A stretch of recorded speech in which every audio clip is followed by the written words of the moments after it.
Okay, so this is going to be part two of the whole of A-level electricity. So this presentation is aimed at trainee physics teachers and those new to teaching A-level physics, particularly electricity topic. Okay, so this second part is essentially probably two-thirds of the topic, covers the more sort of chunkier aspects of things like internal resistance, EMF, and also potential dividers, which make up the majority of the harder questions. So let's get into it then. So first of all, we start off with Kirchhoff's laws or Kirchhoff's rules. And the first rule being the current rule, Kirchhoff's first law, that the current into a junction is equal to the current out of the junction. So that's just the conservation of charge. You could also link, this conservation law with other conservation laws that they cover in A-level physics. So the conservation of energy and the conservation of momentum, linear momentum. It's a pretty basic Kirchhoff's first law, very useful for parallel circuits, and plenty of examples on the board are really useful to sort of drill this into students. But it's fairly straightforward. I don't think there's that many problems with understanding Kirchhoff's first law, really. I think mainly Kirchhoff's second law is where the misunderstandings sometimes happen. So plenty of examples. As I said, this PowerPoint doesn't have many questions, and I've removed the questions from here. This PowerPoint is a freely available PowerPoint on the internet. If I remember, I'll put in the comments a link to both the PowerPoints that I've used for these presentations in case they're of any use to people, but there should be nothing proprietary on these PowerPoints, fingers crossed. Okay, components in series, then just a little bit of setting up. A lot of this is GCSE in this first section. So that in series, the current doesn't get used up as the electrons flow through the circuit. The ammeters there both should show the same reading, but so that the current isn't used up, as I say. So the current before something like a lamp is going to be equal to the current after the lamp, which was always worth reiterating at this stage. So I can't remember if I mentioned it in the earlier presentation, but we're always going to assume ideal ammeters, so zero resistance, and ideal voltmeters unless told otherwise, so infinite resistance. On to potential difference rules. So components in series, for two or more in series, they share the cell or battery potential difference essentially. So you've got a battery here and you've got three different resistors, I imagine, and they share the voltage between them. Now if there were three that were the same, then that would be trivial, and it would be each resistor would have V naught divided by 3. But in this case, this is a general form of the equation, so it works for whether the resistors are the same or not. Again, this is something that they should have encountered at GCSE, but always worth going over again. Nothing else really. Always worth, again, whenever you can, reiterating that potential difference being energy over charge. Okay, so components in parallel. This is where it starts to get a bit more complicated, depending on the GCSE or IGCSE course that students have been on prior to this. Some courses you don't have to know anything about it at GCSE. I think AQA GCSE, I think you have to know about resistors in parallel, things like that now. So there could be a sort of difference amongst your class, depending on where they came from prior to being in your A-level class, about what experience they've had with components in parallel. So the potential, I think all of the courses, though, the potential difference, they should know that the potential difference across parallel components is the same.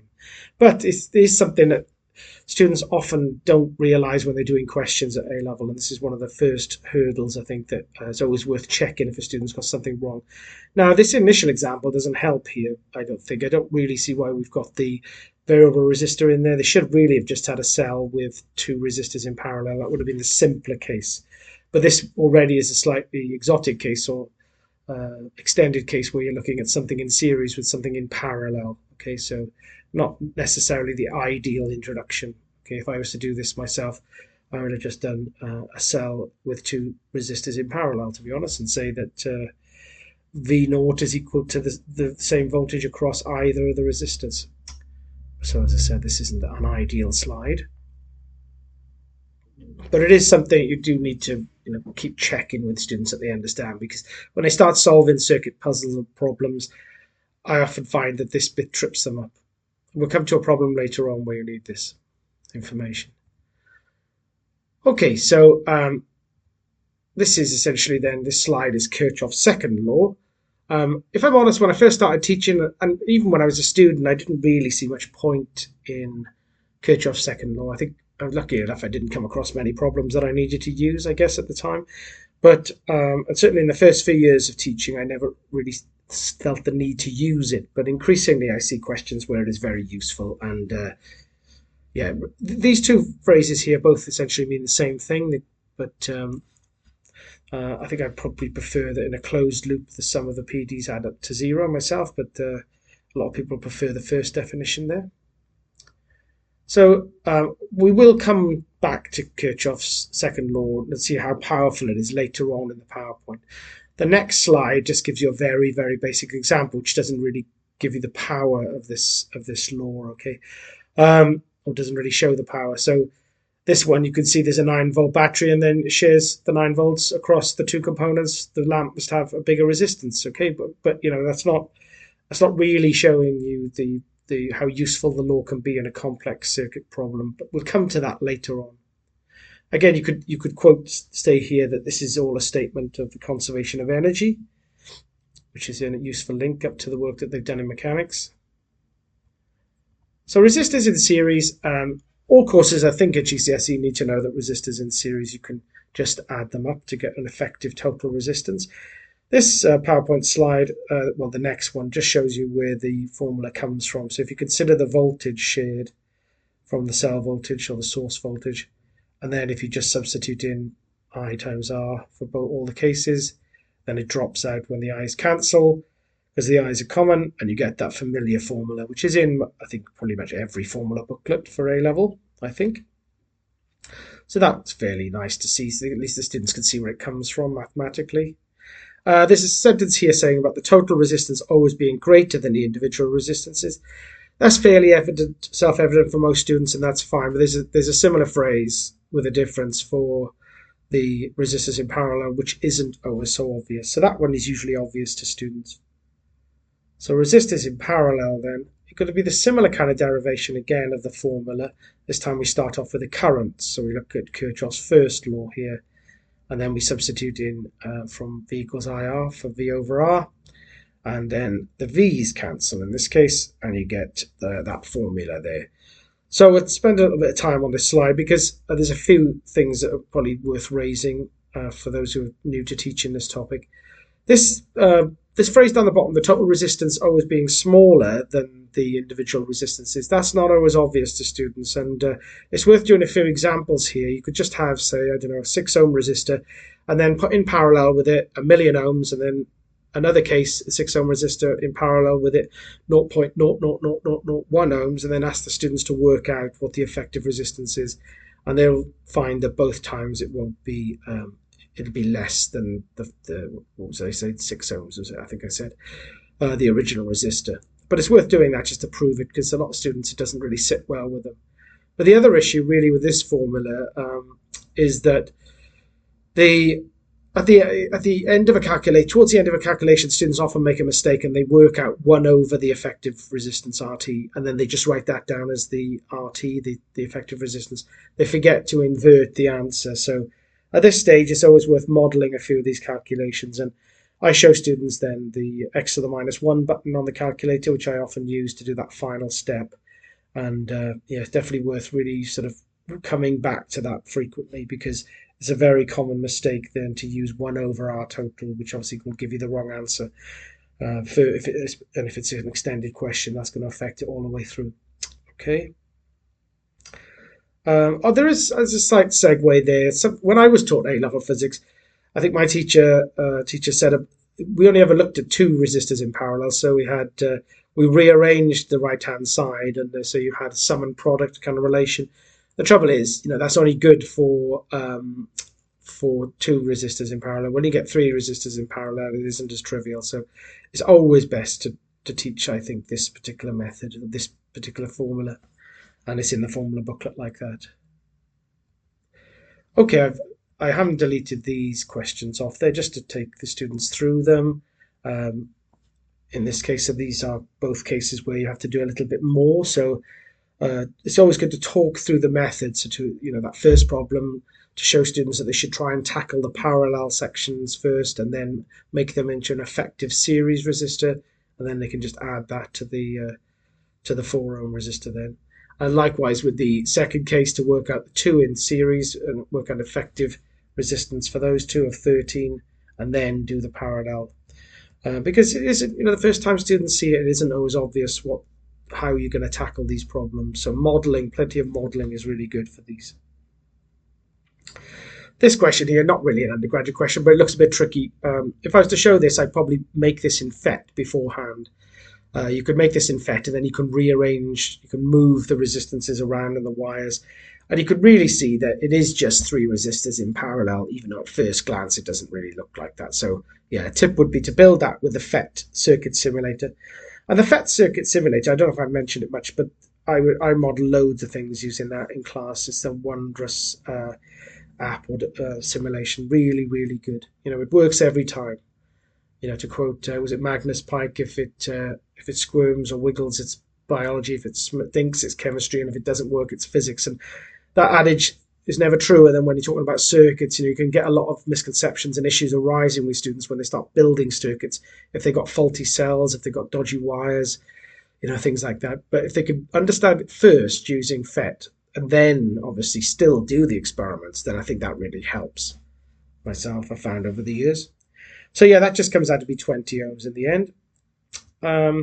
Now, I left this question in as well because I know particularly for AQA the last few years, they've had a lot of questions whether you've got a central component, in this case a resistor, which kind of makes the problem at the surface feel much harder than students are familiar with.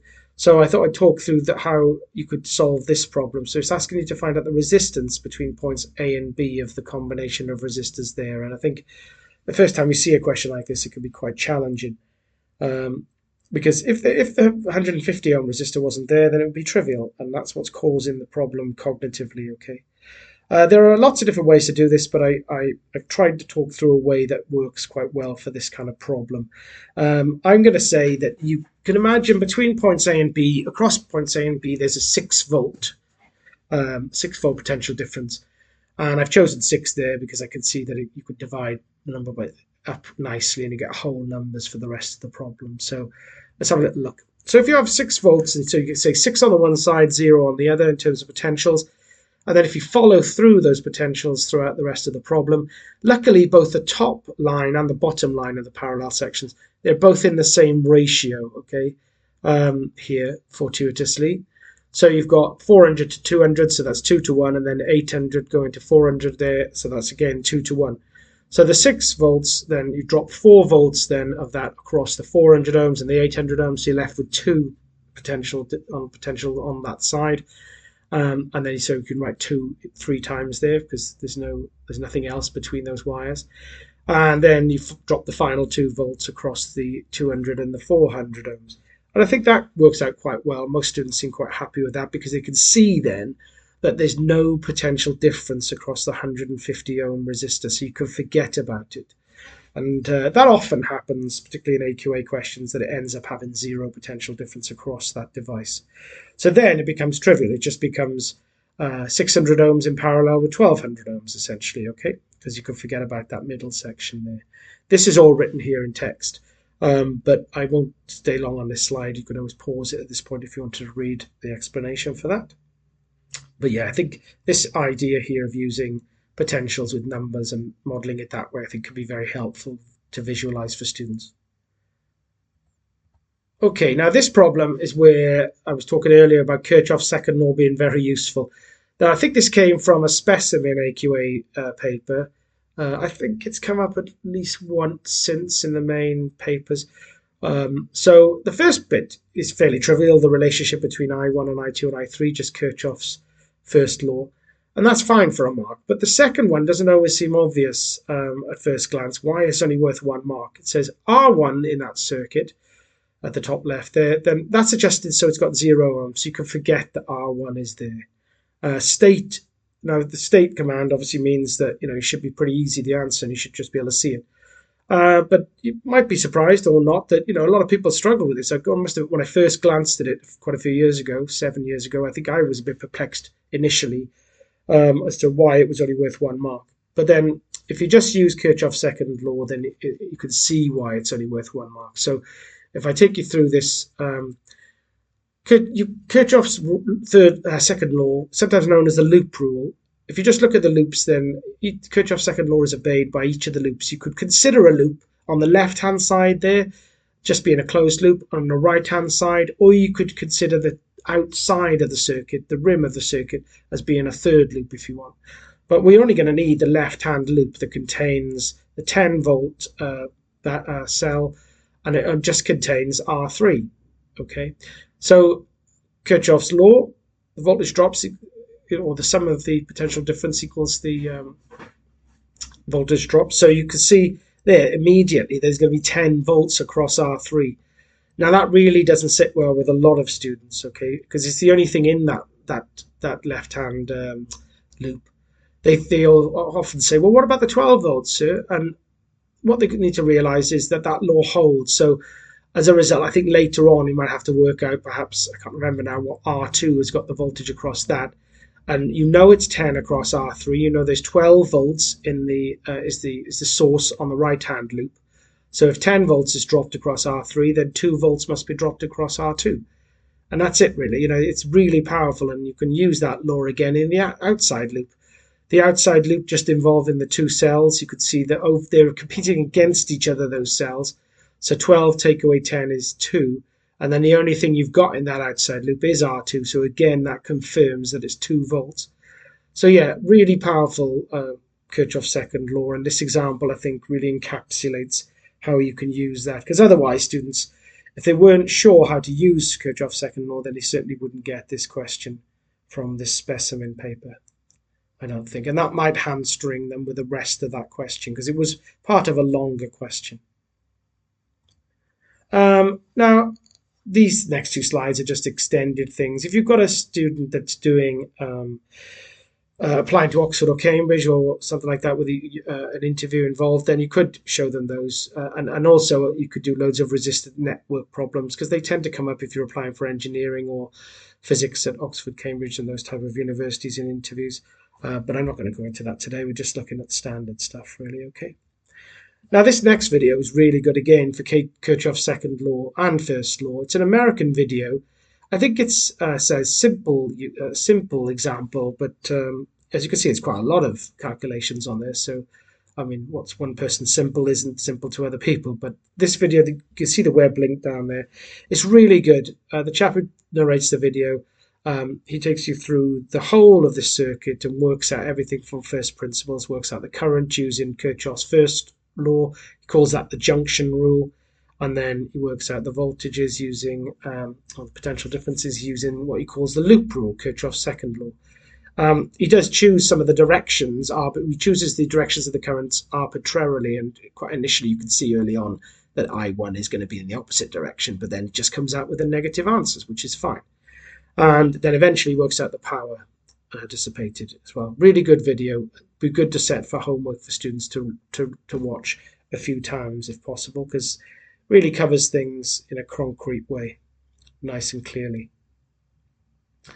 Okay, there's a little section here about heating effective current. I think quite often we talk about heat being an unwanted effective current, but talk here about kettles and irons and things like that. And I think this is going to lead on to the various power equations, which you could talk about this in earlier work, in that first PowerPoint that I did an earlier presentation on, because this equation appears there, or both of these do. Okay, this is a recap of the first PowerPoint. If I'm honest, sometimes I do introduce the equations for power on the next slide earlier on in the course a little bit. As soon as they've done V equals IR, essentially, you can get these other versions of the power equations. So there are three power equations, as you know. I often say that P equals I squared R should be students' go-to equation if they're going to be looking at power dissipated, because generally you know the current in these problems, and generally you know the resistance of the device in question. The other equations work, of course they do, but often you're not given the voltage across the component that you want to work out the power dissipated from. So, it's this a pitfall that students can fall into. So, for example, quite often you're given a power source, a cell or something, and then you're given two components, and then one of those components you've got to work out what the power dissipated by them, and they might use the V from the cell, which is obviously not the right one to use there. So that's worth flagging up, that generally going to use I squared R, but the others do work as long as you know what the voltage is across that device. This next little bit sort of as a link later on when we look at magnetism, but it talks about power loss and why we transmit why the power distribution grid is 100 kilovolts or higher and not smaller than that. Why we have a step up transformer after the power station. So if we transmitted power at 100 kilovolts, then we would get a current there of 100 amps. Okay, and in the second case, we get if we had a voltage of potential difference of 10 kilovolts, then you get 1,000 amps. And then if we look then at the power loss as a result of that, now they've chosen a very, very small resistance for the cables in the network there, 5 ohms. Okay, but obviously not a very long cable.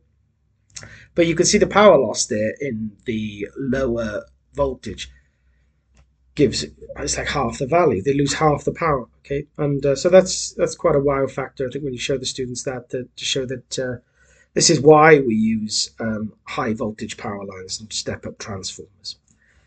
But it doesn't always necessarily have to be used this, but I think it's useful to state it at this point. Okay. Now the next section, there's this slide here, and then there's a worksheet that can go with this. I think I put it on the next slide. I've tried to make a version of the worksheet so you could see it.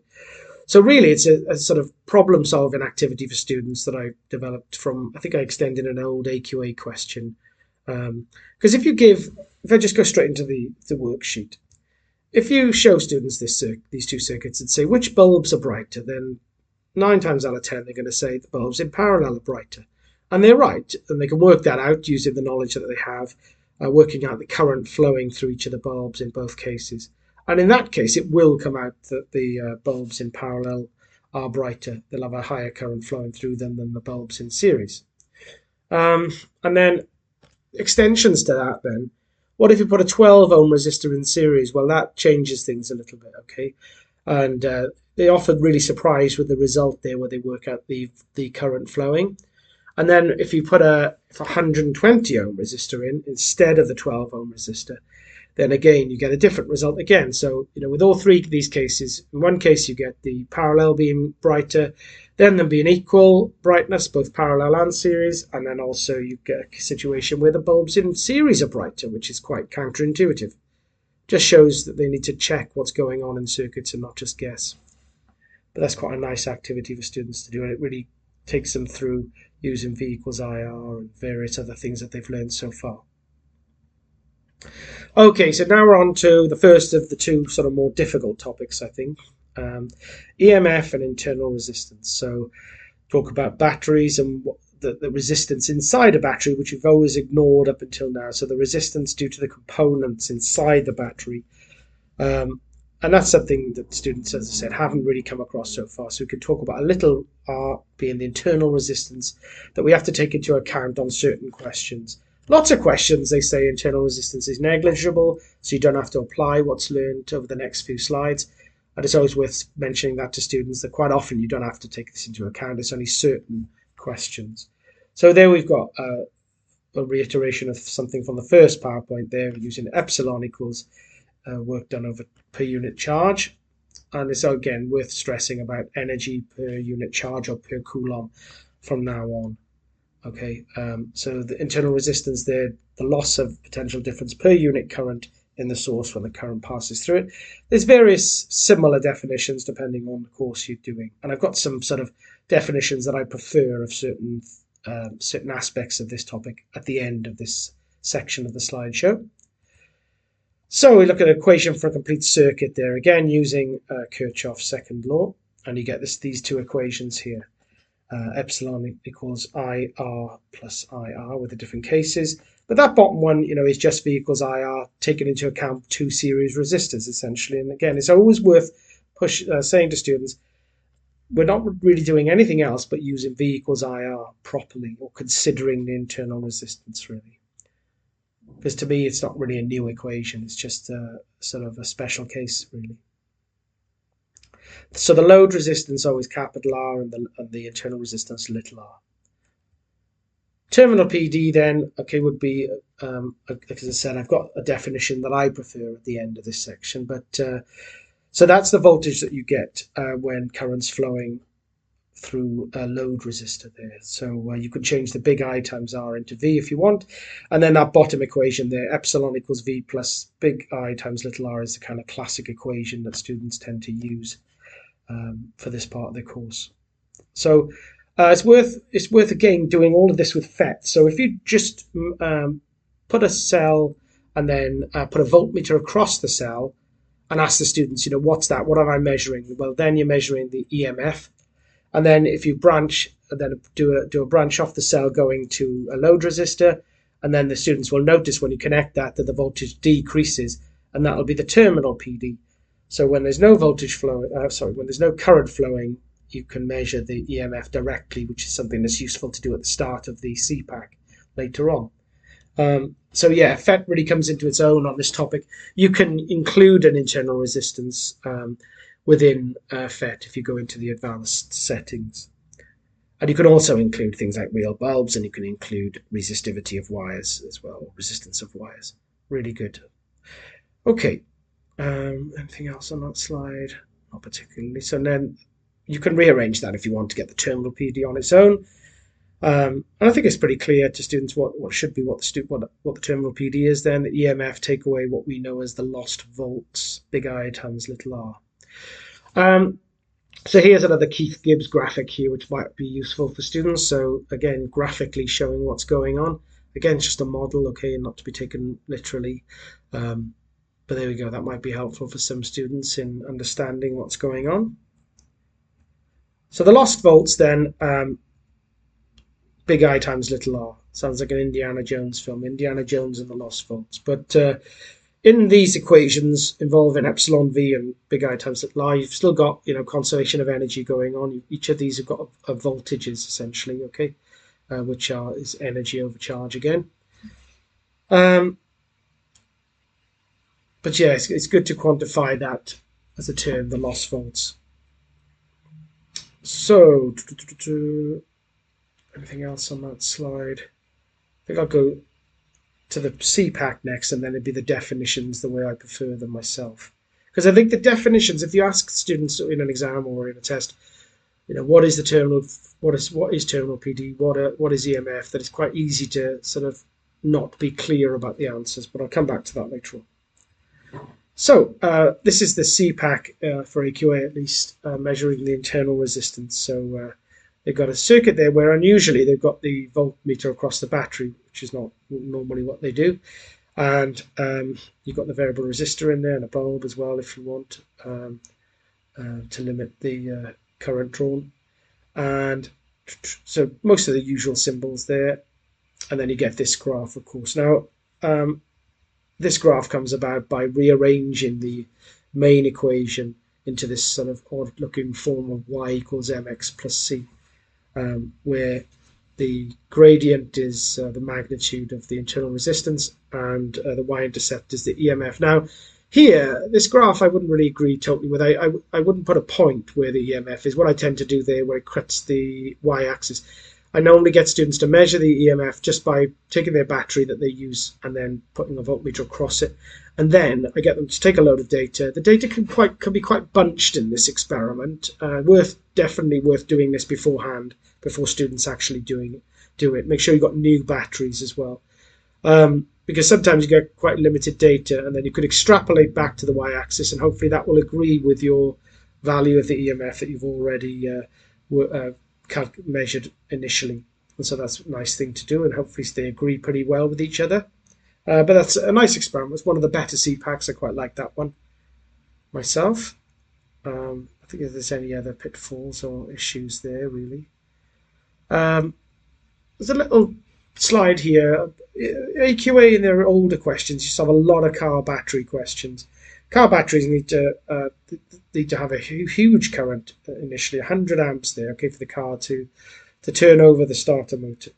And there used to be quite a lot of questions like that, and there was a lot of stuff about having very low resistance and low resistance wires involved, which will come up later on in this PowerPoint. So there's an example there. I think there were far more slides about car batteries earlier on that I deleted because they don't really come up that often nowadays. And there's a section here then about protective internal resistances of things like high tension power supplies, so that you don't get lethal currents flowing. So if you could be using a power supply of 3 kilovolts that could have an internal resistance of 10 mega ohms, and then the maximum current you can have there is 0.3 milliamps. Okay, so pretty safe. So worth explaining that to the students. So when you show them things like the bin bag capacitor and stuff like that later on, and the other demonstrations that you might use a high tension power supply for, then at least you can sort of tell them that it is pretty safe overall. Now this bit here I was going to remove because this PowerPoint's quite old, but it has come up recently in a few questions about maximum power transfer. Now the recent questions, they haven't assumed any knowledge essentially, but I think it's useful for students to have come across this before. So the maximum power transfer occurring when the load resistance equals the internal resistance of the power supply. So you get that kind of curve there. So immediately from that graph you could read off what the internal resistance is. But as I said, if I'm right, I think I'm right in saying that the recent question that had this in, you didn't need to know anything that was on here. But it's we're not just teaching to the test. And this is an example here about the loudest sound from a loudspeaker where the speaker's resistance matches the internal resistance of the amp, that kind of thing. So a real world kind of example there. Okay, now we're going to look at cells in series and parallel. So initially, cells in series is fairly straightforward. Okay, so the current drawn from a cell is the cell EMF over the total resistance. That's fair enough. PD across resistors in series is cell current times the resistance of each resistor. Again, fairly straightforward. And the last one as well is fairly straightforward.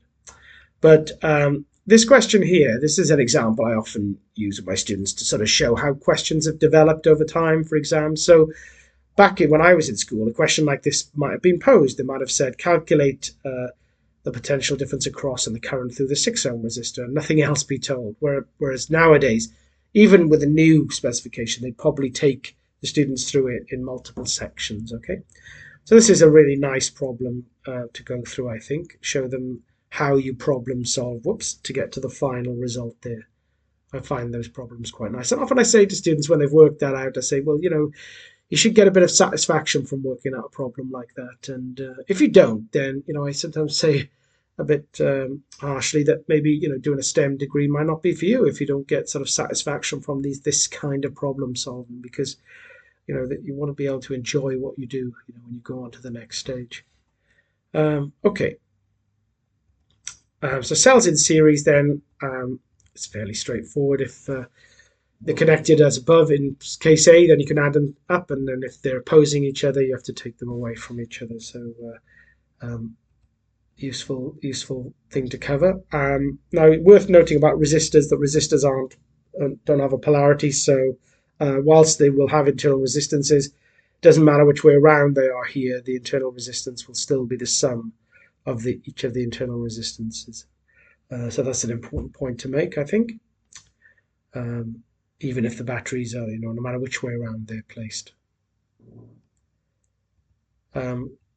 So there's a problem. Maybe I could have deleted that question, but there we go. There's taking them through, and there will be other questions that follow there that I think I've deleted off the slide. Now, cells in parallel is always a difficult one. I think initially when they come across it, they can't really see much use for it. But ultimately, it's to lower the internal resistance of the overall power source. So, worth saying, showing them how the EMF doesn't, or the EMF doesn't change. So, batteries in parallel or cells in parallel, you just get the EMF from one cell essentially, but the internal resistance then goes down because these resistors are in parallel with each other. So cells in parallel can deliver more current for the same loss volts due to the reduction in internal resistance. Now, these are my preferred definitions for this topic. I'm quite fussy about it because I think the first two can sound similar if you change the odd word. But I always like to say that the EMF is the energy produced by the battery per coulomb, and the terminal PD is the energy supplied to the external circuit per coulomb. I think they are clear definitions really that you can't. As long as you learn those, you should get the mark no matter what exam board you're doing. Then the lost volts, big I times little r, being the energy dissipated due to the internal resistance of the cell. Again, per coulomb or per unit charge. I always need to put that bit in. Another car battery question here for the cells in parallel. This is quite a nice one to go through. I think students sometimes find this quite challenging. I always ask them to draw the situation first so that they can get a sort of feel for what's going on. But that's a nice problem to do. Just shows how small the internal resistance can be then. Okay. Now diodes, this section I think has evolved over the years. In the old days, I think you'd have to assume in some questions that the voltage across the diode would be 0.6 volts, okay? But in modern questions, certainly for AQA, they would generally tell you what the voltage is across the diode. And as I said there's a case fairly recently where an LED had a voltage of 2.2 volts across it. So I don't think that assumption of 0.6 for the knee or switch-on voltage is necessarily going to apply anymore. So this slide, you can probably forget about now, I think. Now onto the final topic, really, potential dividers. Now, the way I always approach this, I've always approached it, is just to say to students that it's generally two resistors or two resistor devices in series with each other, and that generally you're just applying V equals IR twice. V equals IR for the whole circuit and V equals IR for the part of the circuit that you're interested in to start off. So potential divider, two or more resistors connected in series across a source of fixed potential difference. Used in loads of sensing circuits, control the level of an output, that kind of thing, to get a certain voltage. Often I use the example of a laptop where you might have different voltages that you need for different parts of the laptop. It's a very simplistic example, and oversimplistic really, but things like volume control, automatic light control, things like that are useful to flag up at this point. It's not always obvious at this stage how those would work, but we'll get into that now later on. So a little bit of the theory here. Now this slide sort of derives what is sometimes known as the potential divider equation, that equation in red there. It's not given in the formula booklet for AQA, and I always say to my students what I've just said already, that I don't really remember that equation. I just apply Ohm's law for the whole circuit, which they do here, and then Ohm's law for the part of the circuit that they're interested in, and then substitute in or divide the equations into each other, and you get what you need then. The equation in blue is useful to know, though, that eventually that just tells them that a larger resistor, if there's two resistors in series, the larger resistor will have the more voltage across it, and in that ratio. So that is useful. It's a useful slide, but like I said, I usually stress to the students they don't really need to remember the equation in red. They can just come up with it by applying V equals IR twice, essentially. So it's often worthwhile showing students different types of resistance. So here we've got like a sliding contact, and then we've got what we sometimes known as a pot there, and then you've got a rheostat. Always good to show them these things and how they work, essentially, because sometimes if the diagram looks a little bit unfamiliar, that can throw students quite a bit. And there's an example here where they're taken through the rheostat when you move the connections C. So that's quite nice, and I think you do need to take your time sometimes going through that with students. And essentially what I say here is, A to C is a resistor and C to B can be thought of as a resistor. So really that can be simplified as the original case of two resistors in series at any given point. So here we've got bulb brightness. So this is revisit, that says down the bottom to revisit that circuit from the earlier presentation about the better way of doing IV characteristics. So this is that link then to that initial one there. So this is how you could control bulb brightness. And, it isn't always obvious to students, this. I think it's, again, to emphasize that at any given point on the slider, it's like having the two resistors in series. Because sometimes they can't see the point of this kind of circuit initially, I find. And then there's a temperature sensor there, okay, which is another variation on the potential divider. And I've done a video on YouTube involving thermistor and an LDR one, which you might want to have a little look at or might want to show students. Again, they both really use the potential dividers, slightly more complicated than this system, these two systems here. But I also used a decade resistance box as well to control things a little bit, sensitivity. But yeah, that might be useful to have a look at that. So on the my YouTube channel, well, this is the same channel that this video will be on. If you search within the channel for LDR or thermistor, you should be able to find it. And then this is the final example here with the light sensor, which is a nice thing to show students. And that's it, really. That's covering the whole topic, really. It's not going into the sort of how you answer the exam questions, but perhaps that might be another video, but just sort of trying to cover the basics of how I approach these topics when I teach them. Okay, well, I hope you found that useful.